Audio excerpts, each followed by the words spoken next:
En fait, je viens ce soir juste pour me présenter. Pour commencer, je me dis que j'allais commencer par répondre à la question que tout le monde me pose en tant que drag king et que Robin des Doigts. Du coup, pourquoi Robin des Doigts? Tout simplement parce que j'en ai plusieurs. En fait, j'ai 10 doigts, donc c'est pluriel. Robin des Doigts. Voilà. Sinon, il y a aussi un peu plus de profondeur derrière ma démarche, bien sûr. Ça, c'est aussi parce que j'aime la profondeur par derrière. Alors du coup, moi, je suis king parce que je me suis toujours questionnée sur mon identité, mon genre. Je me suis beaucoup questionnée sur ma féminité. Ma féminité m'a beaucoup, au mieux, intriguée, au pire, violentée. Et je me suis beaucoup intéressée à la féminité par rapport au fait d'être lesbienne. Parce que, en fait, on est des meufs qui baisons avec des meufs. Ça veut dire qu'en fait, si tu te bases sur le fondement même de la féminité, t'es pas une meuf en fait. Donc va comprendre toutes les nuances de féminité qui sont en toi quand t'es gouillé avec tout ça. Donc clairement, moi je pense que faudrait qu'on fasse une sorte d'état généraux de la féminité goudoulienne. Parce qu'il y a plein de classements qui existent déjà, hein, bien sûr, il y a plein d'étiquettes, etc. Il s'agirait juste de formaliser le truc et que ce soit clair pour tout le monde. Parce que moi j'ai perdu beaucoup de temps à me questionner. À un moment donné, c'est cool d'avoir un truc hyper clair, quoi. C'est plus cool pour tout le monde.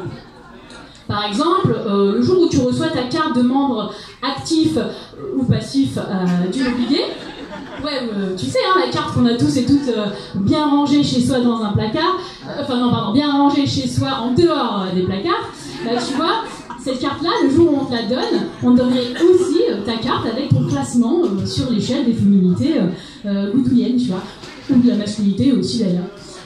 Perso, moi, ça m'aiderait beaucoup. Notamment, je pourrais la sortir quand je rencontre une meuf. Parce que quand je rencontre une meuf, c'est pas évident comme ça pour elle, mais très généralement, elle sait, je sais pas pourquoi, elle sait pas que je suis un mec. Donc, du coup, elle se fait des films, elle croit que ce qu'elle voit le premier soir, qu'elle s'imagine, c'est la réalité de mon quotidien. Alors bon, moi, je dors tout nu le premier soir. C'est aussi parce que je couche le premier soir, du coup ça aide. Ouais, je suis un mec et une salope.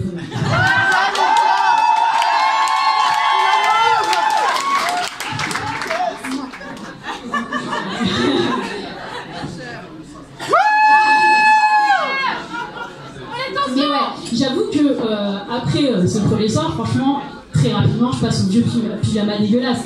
T'as vu le pyjama avec le vieux short tout pourri qui ne m'aime plus pour aller au foot, tellement il est trouvé, et le vieux t-shirt tout déformé. Tu vois le t-shirt, hein, c'est le t-shirt que t'as acheté en souvenir d'un vieux film LGBT que t'avais vu il y a longtemps quand t'étais encore un bébé doudou et que t'avais envie de revendiquer tous les films de lesbiennes que tu voyais. Et du coup, tu as acheté ce truc sur Amazon pas très cher. Déjà le film était pas très bon en plus. Et bon, 3 mois après, toute la communauté avait déjà oublié le film et ton t-shirt était déjà déformé, quoi. Donc voilà, c'est vraiment à ce moment-là que la relation, elle prend un tournant, quoi, hein, clairement.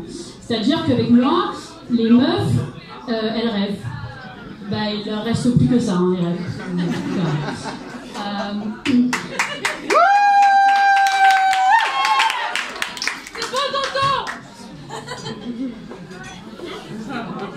Et du coup, c'est vraiment à ce moment-là qu'elle réalise qu'il y a un truc qui merde et que, comme pour reprendre la prose si poétique et enjouée de Jean Gaubert, la princesse qu'elles se sont imaginées, elle part. Et leur jolie petite histoire avec, hein, généralement, tu vois. Et donc, c'est assez rigolo parce que pourtant, les princes, les cissés, quoi, hein, vous savez, les mecs, cisgenres, hétéros, pour eux, ça les décourage pas du tout, hein, clairement pas. C'est-à-dire qu'ils en ont monté des tours pour me monter tout court. Et c'est assez rigolo parce qu'en plus, ils perdent doublement leur temps. Je veux dire, ok, je suis pas une princesse, mais tout le monde sait que, franchement, quitte à vouloir pécho une tête couronnée de qualité, autant miser directement sur les queens. Je veux dire...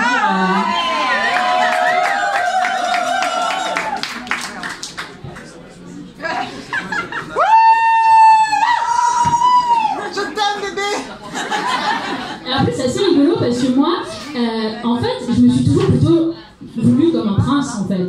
Et c'est assez drôle parce que je me rappelle par exemple quand j'étais petit, à côté de chez moi il y avait un gros rocher.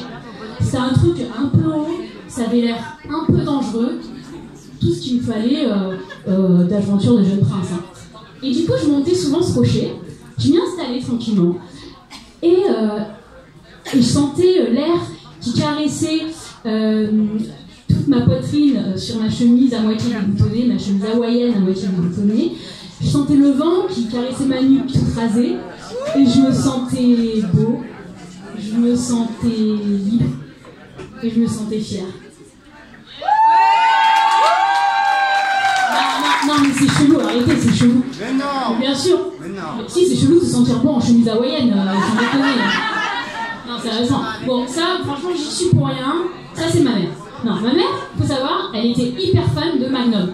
La série Tom Selleck, le gars qui passait sa journée sur le canapé, en short, chemise hawaïenne, casquette de baseball, la bière, et bien sûr, l'énorme moustache noire. Ça, c'était vraiment un modèle de masculinité pour ma mère de ouf, hein. Cela dit, maintenant que j'y pense, c'est un petit peu la description que pourraient faire mes ex de moi après justement les premières dates. Ouais. Moustache comprise d'ailleurs. Ouais. La bite est fausse, pas la moustache.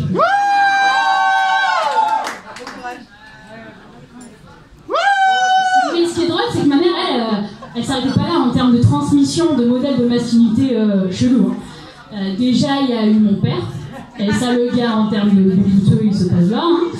Mais en plus, ma mère, elle crushait sur, on vient de le dire, Magnum, Albator et Nicky Larson. Alors déjà, on va passer sur le fait qu'elle crushait sur des dessins animés, qui est hyper chelou quand même. Mais si vous voulez, ces trois modèles de masculinité, c'est un peu des références à moi, en tant que jeune prince, quoi. Et puis en fait, j'ai vite compris, en grandissant, qu'en vrai, non, je vais pas être prince, non. Pour moi, en fait, prince, j'ai compris que ça voulait dire aussi rentrer dans un moule, en fait. Et j'avais pas envie de ça. J'ai envie de rentrer dans plusieurs moules, au moins une de temps en temps.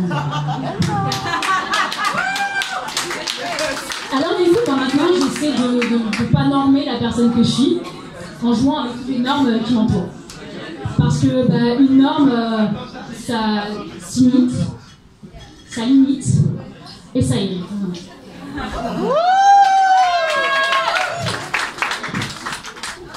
Alors du coup, je suis devenue une queen en dehors des lignes et un king un peu futile. Parce que pour moi, la futilité, c'est une petite révolution dans un monde bien trop sérieux. C'est un petit moment de bonheur dans nos malheurs. En fait, la futilité a donné à mon bonheur beaucoup de profondeur. Et c'est pour ça que je dis toujours, et ce sera mon mot de la fin, fais ce que tu veux, fais ce que tu dois.